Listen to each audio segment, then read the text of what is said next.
नमस्कार, मैं हूं आलोक और आप देख रहे हैं सत्य हिंदी का न्यूज बुलेटिन।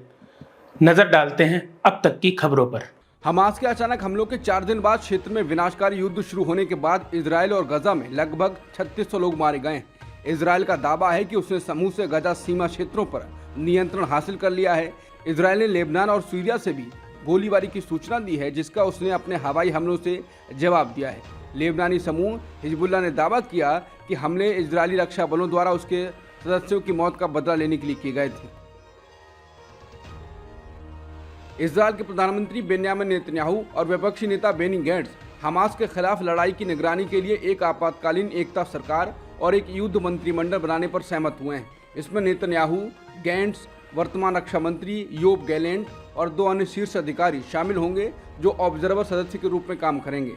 जब तक लड़ाई जारी रहेगी, सरकार कोई भी कानून या निर्णय पारित नहीं करेगी जो युद्ध से जुड़ा ना हो। साथ ही इजरायली मंत्रालय ने बुधवार रात को कहा कि उसे लेबनान से इजरायली हवाई क्षेत्र में संदिग्ध घुसपैठ की रिपोर्ट मिली है।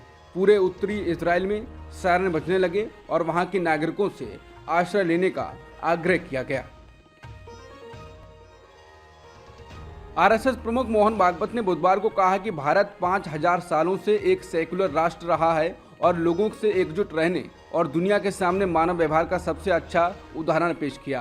भागवत ने लोगों से अपनी मातृभूमि के प्रति भक्ति, प्रेम और समर्पण रखने की अपील करते हुए कहा, हम मातृभूमि को अपनी राष्ट्रीय एकता का एक आवश्यक तत्व मानते हैं।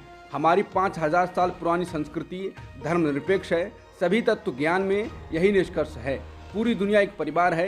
ये हमारी भावना है। ये कोई सिद्धांत नहीं है। इसे जानें, महसूस करें और फिर उसके अनुसार व्यवहार करें। एनसीपी के बारामती सांसद सुप्रिया सुले ने बुधवार को कहा कि अगर उनके चचेरे भाई अजित पवार महाराष्ट्र के मुख्यमंत्री बनते हैं तो वो उन्हें माला पहनाने वाली पहली महिला होंगी। सुप्रिया ने कहा कि भाजपा को आंतरिक झगड़े भड़काने की आदत है, चाहे वो शिवसेना के अंदर हो या हमारे बीच। हम ऐसा नहीं होने देंगे। हम इस जाल में नहीं फंसेंगे। मेरी लड़ाई राजनीतिक और वैचारिक है और ये केवल भाजपा के खिलाफ है, किसी और के खिलाफ नहीं। उन्होंने कहा वो कांग्रेस मुक्त भारत का नारा लगाते थे। देवेंद्र फडणवीस को धन्यवाद कहें। उन्होंने कहा कि वो 2024 में अजित पवार को 5 साल के लिए मुख्यमंत्री बनाएंगे। मैं और एनसीपी के महिला कार्यकर्ता सबसे पहले उन्हें मालाएं पहनाएंगी। वो सबसे पहले मेरा भाई है। बीजेपी से पहले मेरा उन पर अधिकार है।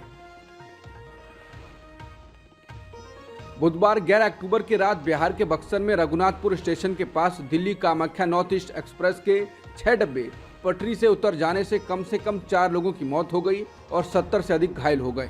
23 कोच वाली नॉर्थ ईस्ट एक्सप्रेस बुधवार सुबह 7:40 पर दिल्ली के आनंद विहार टर्मिनल से कामाख्या के लिए रवाना हुई थी, जो गुवाहाटी से लगभग 6 किलोमीटर दूर है। हरि पाठक नाम के एक स्थानीय निवासी ने पीटीआई को बताया, ट्रेन सामान्य गति से आ रही थी, लेकिन अचानक हमने एक तेज आवाज सुनी और ट्रेन से धुएं का गुबार उठने लगा। हम ये देखने के लिए दौड़े कि क्या हुआ। हमने देखा कि ट्रेन पटरी से उतर गई थी और एसी कोच सबसे अधिक क्षतिग्रस्त थी। पुलिस ने बुधवार को कहा कि सुरक्षा बलों ने जम्मू कश्मीर के बारामूला जिले में लश्कर ए तैयबा संगठन से जुड़े एक आतंकवादी को गिरफ्तार किया है। एक पुलिस प्रवक्ता ने कहा, पुलिस ने सुरक्षा बलों के साथ बारामूला में प्रतिबंधित आतंकी संगठन लश्कर से जुड़े एक आतंकवादी सहयोगी को गिरफ्तार किया और उसके कब्जे में आपत्तिजनक सामग्री, हथियार और गोला बारूद बरामद किए। प्रवक्ता ने बताया, ये गिरफ्तारी क्षेत्र में आतंकवादियों की संभावित आवाजाही की सूचना मिलने के बाद सुरक्षा बलों द्वारा मंगलवार को बारामूला में उस्कारा चौकी पर की गई थी।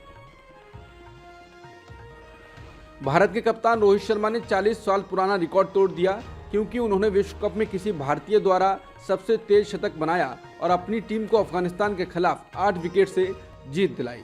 विराट कोहली ने बल्लेबाजी के अनुकूल ट्रैक पर 50 रन बनाए और अर्धशतक के साथ भारत को जीत दिलाई।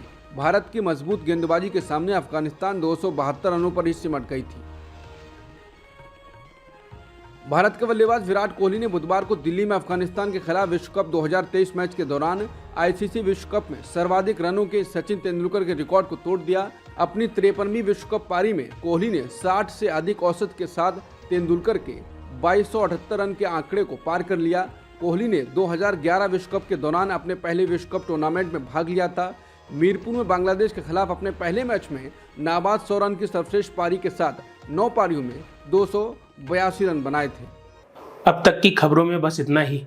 आगे की खबरों के लिए बने रहिए सत्यहिंदी.com पर।